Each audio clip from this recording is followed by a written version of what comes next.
હાલો કાકા, જય દ્વારકાધીશ. જય દ્વારકાધીશ. થોડોક પડકારો રાખો, આપણે દ્વારકા પહોંચવાનું છે. કઈ બાજુથી નીકળ્યા કાકા? આંગલપુર. ત્યારે રાજકોટના આંગણે આવીને કેવું તમને લાગે?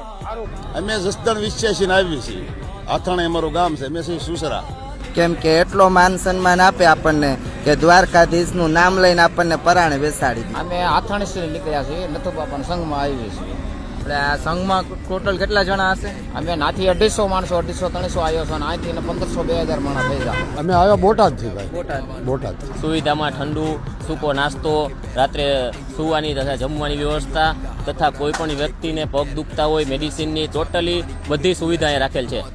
લાકડી અને અમારો પહેરતો હોય એટલે વડાપ્રધાન જેટલો અમને માન હોય અમારી સમાજમાં. અમદાવાદ તમારું ક્યાં જવાનું હોય સંઘ? દ્વારકા જવાનું. અને મારા નથુ બાબા રાજકોટ રહેશે બલગામના. એ સંઘમાં બધું 2000 માણસો બધું ભેગું થાય અને ખાવા પીવાનું બધું હારે લેવી છે. બાકીનો આ બધો પરસાદ લેતા જાય. સાંજ સવારે અમે હાથે રસોઈ બનાવીને જમતા જાય. જેને ભળવું હોય બધાને સુઈટ.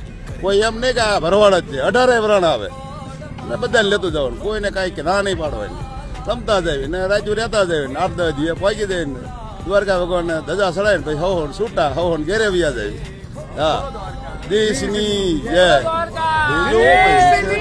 જય.